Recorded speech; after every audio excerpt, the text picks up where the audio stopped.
بسم اللہ الرحمن الرحیم۔ السلام علیکم ورحمۃ اللہ وبرکاتہ۔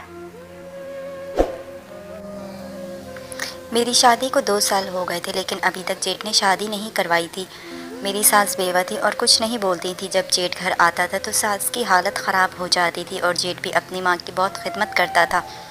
ایک دن شوہر گھر نہیں تھا، رات کو اچانک اٹھی تو ساس کے کمرے کی طرف چلی گئی اور جو منظر میں نے دیکھا تو میری چیخیں نکل گئیں، کیونکہ جیٹھ میری ساس کے ساتھ۔ میرا نام شبانہ ہے۔ میری شادی جس گھر میں ہوئی، اس گھر میں میری ساس اور جیٹھ کے علاوہ کوئی بھی نہیں تھا۔ مجھے لگا کہ میری جٹھانی بھی ہوگی، لیکن بعد میں پتہ چلا کہ میرے جیٹھ نے ابھی تک شادی نہیں کی ہے۔ یہ بڑی عجیب بات تھی کہ بڑے بھائی کی شادی نہیں ہوئی اور چھوٹے بھائی کی شادی کروا دی گئی تھی۔ خیر یہاں پر سب کچھ ٹھیک تھا، لیکن میرے جیٹھ کو دیکھ کر میں حیران رہ گئی۔ شادی میں بھی وہ شریک نہیں ہوا تھا۔ عجیب طرح کا انسان تھا۔ گرمیوں میں بھی اس نے اتنے گرم کپڑے پہن رکھے تھے، اپنے جسم کا ایک ایک حصہ چھپا کے رکھا ہوا تھا۔ اس کو دیکھ کر تو مجھے گرمی لگ رہی تھی کہ اتنی گرمی میں بھی بھلا کوئی ہائی نیک سویٹر کیسے پہن سکتا ہے۔ وہ زیادہ تر پتہ نہیں کہاں غائب رہتا تھا، کبھی کبھی دکھائی دیتا تھا۔ گھر میں ہم 4 لوگ ہی ہوتے تھے۔ میں پورا دن گھر کے کاموں میں لگی رہتی تھی۔ میرے شوہر کو تو مجھ سے کوئی مسئلہ نہیں تھا اور مجھے بھی ان سے کوئی مسئلہ نہیں تھا، کیونکہ گھر میں بوریت تھی۔ اس لیے اگر میں کام نہیں کرتی تو پھر میرا دن کیسے گزرتا۔ لیکن میرا جیٹھ میرے ہاتھ کا بنا ہوا کھانا نہیں کھاتا تھا۔ وہ کہتا تھا کہ میں صرف اپنی امی کے ہاتھ کا بنا ہوا کھانا ہی کھاتا ہوں۔ سارے گھر کا کام میں کرتی تھی، سب کے لیے کھانا بھی میں بناتی تھی، لیکن میرے جیٹھ کے لیے میری ساس کھانا بنایا کرتی تھی۔ ان کی طبیعت خراب رہتی تھی، ان سے اٹھا بھی نہیں جاتا تھا، ایسے میں ان کو کھانا بنانا پڑتا تھا۔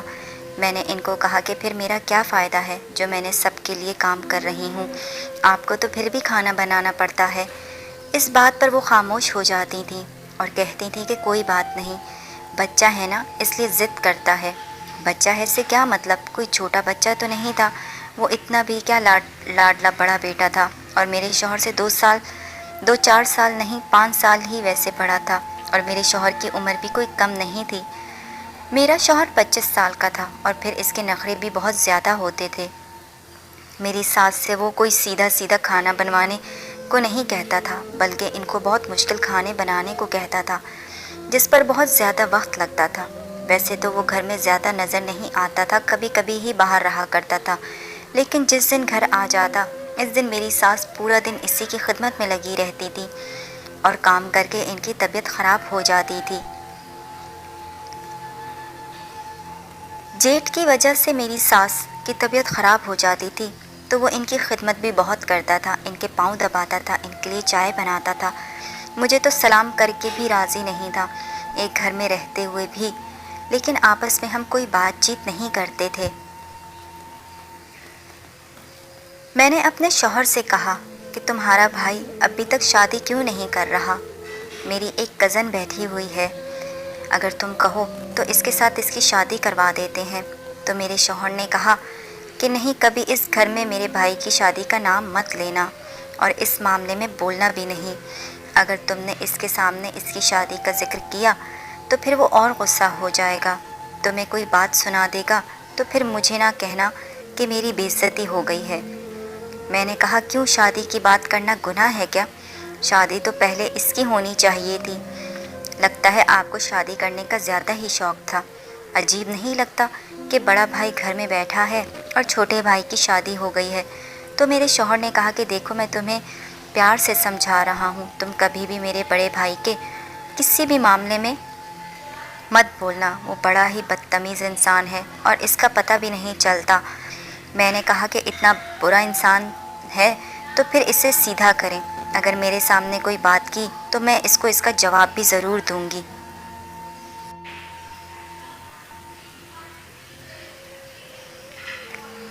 میں کسی کی غلط بات برداشت نہیں کرتی اور ایسا ہی تھا۔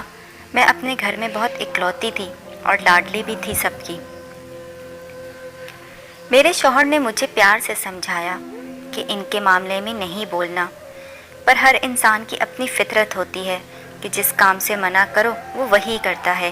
کیونکہ میری جیٹھ کی پرسنالٹی کافی ہی زیادہ مشکوک تھی، میری ساس بھی اس سے ڈرا کرتی تھی۔ مجھے سمجھ نہیں آتی تھی کہ میری ساس ان سے اتنا کیوں ڈرتی تھی۔ ایک دفعہ گھر میں کچھ مہمان آئے ہوئے تھے اور بات چیت ہوئی۔ وہ میرے کمرے میں آ کر بیٹھ گئیں تو میں نے بھی ان سے بات کرنا شروع کر دی۔ میں نے تو باقی سب کچھ تو ٹھیک ہے، لیکن یہ جو میرا جیٹھ ہے انور، اس کی مجھے کچھ سمجھ نہیں آتی۔ انہوں نے کہا اس کی سمجھ پورے خاندان کو نہیں آتی۔ میں نے کہا کہ ان کی شادی کیوں نہیں کرتے آپ لوگ؟ تو اس عورت نے مجھے کہا کہ اس کی دو سے چار دفعہ شادی کروانے کی کوشش کی جا چکی ہے۔ ایک دفعہ تو یہ دلہا بنا تھا اور شادی والے دن ہی بھاگ گیا تھا۔ اس وقت اس کے والد صاحب حیات ہوتے تھے، انہوں نے اس کو تھپڑ بھی لگائے تھے، بڑا تماشا بنا تھا، لیکن یہ نکاح سے انکاری ہو گیا تھا۔ میں حیران رہ گئی کہ کیوں یہ شخص شادی کیوں نہیں کرنا چاہتا۔ شکل و صورت کا تو ٹھیک تھا، ویسے نظر جھکا کر رکھتا تھا، نظر نہیں ملاتا تھا، اس کے دل میں کوئی چور تھا۔ اس عورت نے کہا کہ ہم سب بھی یہی سوچتے ہیں کہ پتہ نہیں اس کے ساتھ کیا مسئلہ ہے، یہ اپنی شادی کیوں نہیں کرواتا۔ اس کے چکر میں تمہارا شوہر بیٹھا تھا، ورنہ تو وہ جب 22 سال کا تھا تب سے کہتا تھا کہ میری شادی کروا دو۔ پھر تمہاری ساس نے کہا کہ بڑے نے تو شادی کرنی نہیں تھی، تو چھوٹے کو کس بات کی سزا دینی ہے ہم نے، اس لیے پھر انہوں نے تمہارے شوہر کی شادی کروا دی اور تم اس گھر میں آ گئی۔ تم اس سے دور ہی رہا کرو، کیونکہ ایک دفعہ ہمارے خاندان میں ایک لڑکی تھی جو بہت زیادہ ہنسی مذاق کرتی تھی، ہر کسی سے کھل کر بات کرتی تھی۔ اس نے ایک دفعہ اس کے ساتھ کوئی مذاق کر لیا کہ تم شادی کیوں نہیں کرنا چاہتے۔ شادی کی بات کو لے کر تو اس نے سب کے سامنے نہ صرف اس کے منہ پر تھپڑ دے مارا، بلکہ یہ ابھی اس کو اور بھی مارنا چاہتا تھا، لیکن بڑوں نے آ کر روک لیا اور اس کو مشکل سے پیچھے کیا، اور اس نے پھر اس لڑکی پر اس طرح سے حملہ کیا تھا کہ اس کی ایک ہڈی کو توڑ دیا تھا۔ میں حیران و پریشان رہ گئی۔ میں نے کہا کہ یہ کس قسم کا انسان ہے جو لڑکیوں پر ہاتھ اٹھاتا ہے؟ تو اس آنٹی نے کہا کہ تم اس سے دور ہی رہنا، ورنہ بہت برا ہوگا۔ تمہارے شوہر کی شکل و صورت بھی اچھی ہے اور نوکری بھی اچھی تھی، لیکن پھر بھی خاندان سے کسی نے اس کا رشتہ اس لیے نہیں لیا تھا کیونکہ اس گھر میں جو لڑکی آتی تو پھر ہمیں ڈر ہی لگا رہتا کہ کبھی بھی اس کے ساتھ کچھ بھی ہو سکتا ہے۔ میں نے کہا مجھے تو یہ بات کسی نے نہیں بتائی تھی۔ اس عورت نے کہا کہ تم بھی یہ باتیں کسی کو نہیں بتانا تو میرا نام آ جائے گا، لیکن تم اپنے جیٹھ سے بچ کر ہی رہنا، یہ بڑا ہی خطرناک انسان ہے۔ ایک دن میں کپڑے دھو رہی تھی، جب میں نے اپنے جیٹھ کے کپڑے دیکھے۔ وہ کپڑوں کے نیچے اتنی ساری گرم چیزیں کیوں پہنا کرتا تھا؟ وہ خود تو بہت ہی پتلا تھا، لیکن کپڑے اتنے سارے پہنتا تھا کہ موٹا لگتا تھا۔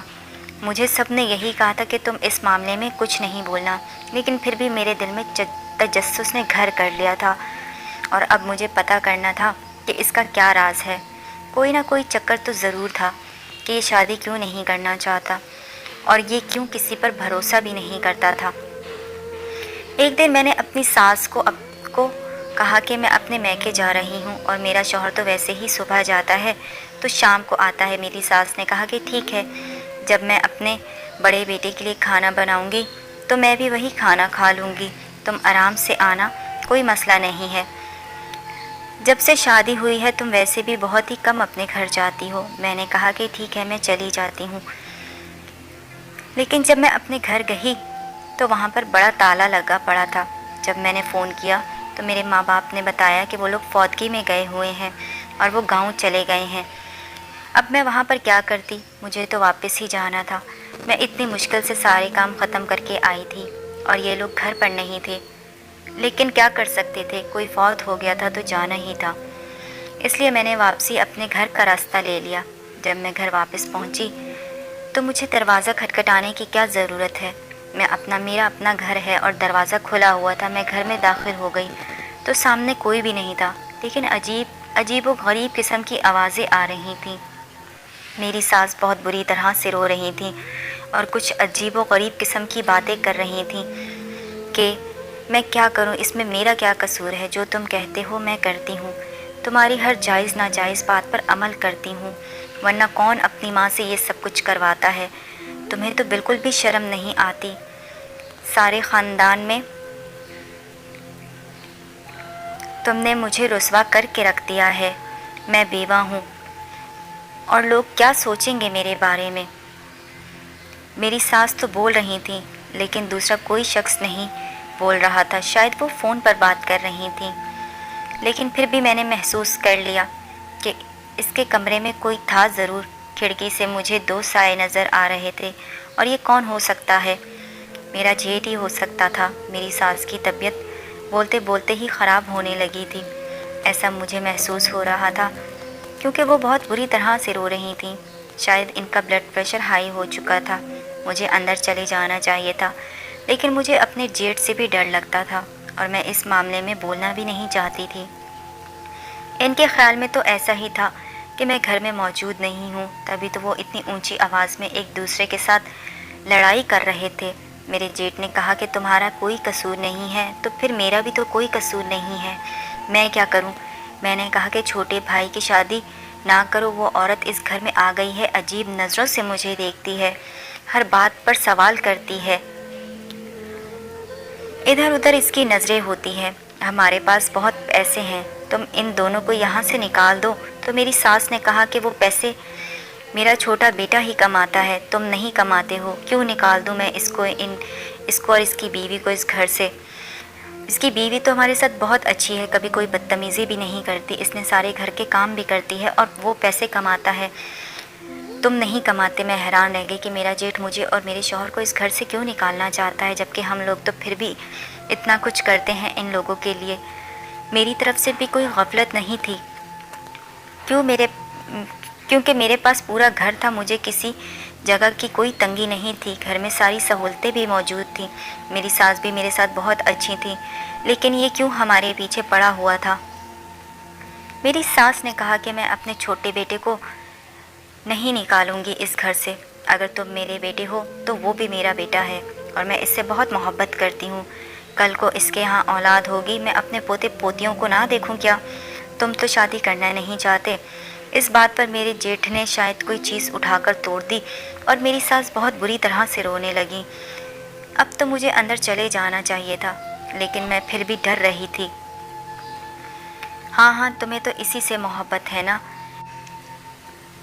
میں تو تمہارا کچھ بھی نہیں لگتا، مجھے تو پیدا ہوتے ہی تم مار دینا چاہیے تھا، لیکن تم نے ایسا نہیں کیا، اور اب مجھے برداشت کرنا ہوگا۔ میرا جیٹھ کمرے سے نکلا تو میرا اس کے ساتھ سامنا ہو گیا، لیکن اس نے کوئی بات نہیں کی، پھر مجھے ایسی نظروں سے دیکھا کہ جیسے مجھے کھا جائے گا۔ میں فوراً کمرے میں گئی تو میری ساس مجھے دیکھ کر حیران رہ گئی کہ تم یہاں پر کیا کر رہی ہو؟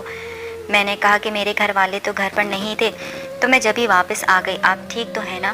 کس بات پر لڑائی ہو رہی تھی؟ میری ساس عجیب سی گھبرا گئی اور کہنے لگی کہ نہیں، وہ کھانے میں نمک تیز ہو گیا تھا تو وہ اس بات پر ناراض ہو گیا تھا۔ تم کب سے آئی ہو؟ میں نے کہا کہ میں اب بھی داخل ہو رہی تھی۔ میں نے بھی جھوٹ بول دیا۔ اگر میری ساس اس کا بھرم رکھ رہی تھیں تو مجھے بھی ان کا بھرم رکھنا چاہیے تھا، لیکن یہ دیکھ کر میں حیران تھی کہ وہ اپنی ماں کے ساتھ کس طرح سے بدتمیزی کر کے گیا تھا۔ میری ساس کی طبیعت خراب ہو گئی تھی، ان کا بلڈ پریشر ہائی ہو گیا تھا، ڈاکٹر کے پاس میرا شوہر ہی لے کر گیا تھا۔ میرے شوہر نے مجھ سے پوچھا کہ گھر میں کیا ہوا ہے؟ میں تمہارے ساتھ تو کوئی لڑائی نہیں ہوئی۔ پھر میں نے اپنے شوہر کو سب کچھ بتا دیا تو اس نے اپنا سر پکڑ لیا۔ میں نے کہا کہ کیا بات ہے، وہ ہمیں کیوں گھر سے نکالنا چاہتا ہے، ہمارا کیا قصور ہے، جبکہ میں نے تو اس کے ساتھ کبھی بدتمیزی بھی نہیں کی۔ تو میرے شوہر نے کہا کہ تم فکر نہیں کرو، اس گھر میں سے ہمیں کوئی نہیں نکال سکتا، اور تم ان سارے معاملات میں کبھی نہیں بولنا، میں سب کچھ سنبھال لوں گا۔ مجھے اس بات سے چڑ ہونے لگی تھی کہ کوئی بھی یہاں پر سیدھی بات بتاتا ہی نہیں تھا، سب اپنے اپنے راز لیے بیٹھے تھے۔ میرا شوہر بھی کوئی سیدھی بات نہیں بتاتا تھا، میری ساس بھی گھبرائی ہوئی سی رہتی تھی، روز بروز ان کی طبیعت خراب ہوتی جا رہی تھی، اور میرے جیٹھ نے تو میری ساس کو اپنی ماں سے ہٹا کر جیسے اپنی نوکرانی ہی بنا لیا تھا، سارے کام ان سے نوکروں والے ہی کرواتا تھا۔ میری ساس کی طبیعت خراب تھی، اور شام کو میں ان کو پوچھنے کے لیے ان کے کمرے میں گئی تو میرے جیٹھ نے مجھ سے کہا کہ آپ کی ضرورت نہیں، میں خود ان کا خیال رکھ لوں گا، آپ یہاں سے چلی جائیں۔ میں اپنی ساس کے لیے سوپ بنا کر لے کر گئی تھی اور میری ساس بھی کہہ رہی تھی کہ میں نے سوپ پینا ہے،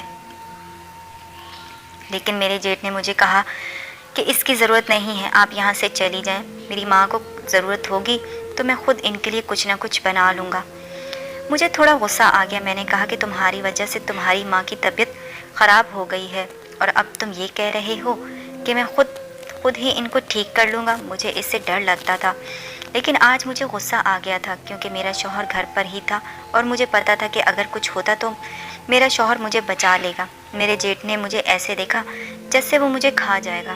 ساس نے کہا کہ یہاں سے چلی جاؤ، کوئی بات نہیں، میں نے سوپ نہیں پینا، تم نے بنایا ہے، تمہارا بہت شکریہ۔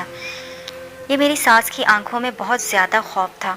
میں نے سوپ کچن میں رکھ دیا اور یہ بات اپنے شوہر کو بتائی تو اس نے کہا کہ تم کیوں ان کے ساتھ پنگے لیتی ہو؟ میں نے کہا کہ خود ہی اپنی ماں کی طبیعت خراب کی ہے اور بڑا اچھا بن رہا ہے۔ اتنی بری طرح سے چلا رہا تھا ان کے ساتھ جیسے کوئی بیٹا اپنی ماں کے ساتھ نہیں چلاتا۔ میرے شوہر کی زبان سے ایک جملہ نکل گیا، انہوں نے کہا کہ بیٹا تو وہ ہے نہیں۔ میں نے کہا کہ کیا مطلب ہے بیٹا نہیں ہے؟ تو کہنے لگا کہ میں یہ کہہ رہا ہوں کہ اس طرح کے بیٹے تھوڑی ہوتے ہیں جس کو ان کا کوئی خیال ہی نہ ہو۔ دن اسی طرح سے گزرنے لگے اور میں اپنی جیٹھ کی حرکتوں کے بارے میں مزید مشکوک ہونے لگی۔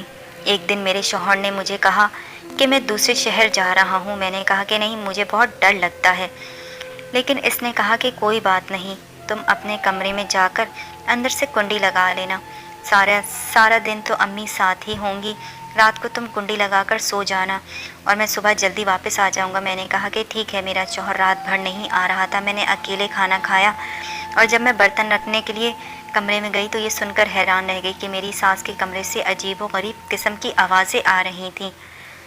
میں نے جا کر دیکھا تو میرا جیٹھ کمرے میں نہیں تھا، اس کے کمرے کا دروازہ کھلا ہوا تھا۔ اس کا مطلب تھا کہ وہ بھی ان کے ہی کمرے کے اندر چلا گیا ہے، لیکن وہاں پر وہ کیا کر رہا ہے؟ میں نے کمرے کے بالکل قریب چلی گئی اور آوازوں کو غور سے سننے لگی۔ وہ پھر سے میری ساس سے لڑائی کر رہا تھا، لیکن اس دفعہ کسی لڑکی کی آواز آ رہی تھی۔ لیکن یہ لڑکی کون تھی؟ ہمارے گھر میں تو ایسی کوئی بھی لڑکی نہیں تھی، اور اس وقت کون مہمان ہمارے گھر آیا ہے؟ اور اگر مہمان تھا تو پھر وہ جھگڑا کیوں کر رہا تھا؟ میں نے دیکھا کہ کھڑکی کھلی ہوئی ہے تو کھڑکی کے اندر سے جھانکنے کی غلطی کر بیٹھی۔ جب کھڑکی کے اندر سے جھانکا تو حیران رہ گئی یہ دیکھ کر کہ میرا جیٹھ تو میری ساس کے ساتھ بری طرح سے جھگڑا کر رہا تھا، لیکن وہ لڑکیوں کے کپڑے پہنے کھڑا تھا اور اس نے میک اپ بھی کر رکھا تھا۔ میں ڈر گئی کہ میرا ہاتھ لگنے سے کوئی چیز گر گئی اور وہ دونوں میری طرف متوجہ ہو گئے۔ قریب تک کہ میرا جیٹھ میری جان لے لیتا کیونکہ وہ میری طرف بڑھا، لیکن میری ساس سامنے آ گئی اور ہاتھ جوڑ کر کہنے لگی، چھوڑ دو اس کو، اللہ کا نام ہے، یہ بھی کسی کی بیٹی ہے۔ میری ساس نے اس کو واسطے دیے۔ وہ ایک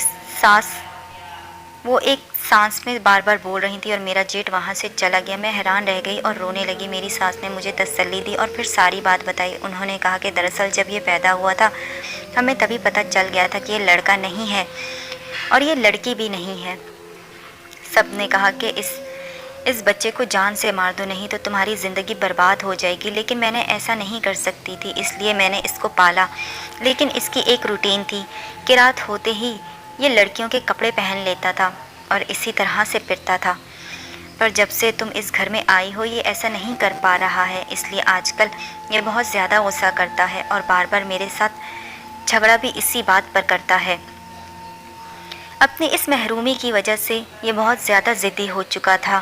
سب نے کہا کہ اس کی شادی کرو، یہ ٹھیک ہو جائے گا۔ ہم نے بہت دفعہ کوشش کی شادی کروانے کی، لیکن اس نے شادی کرنے سے انکار کر دیا۔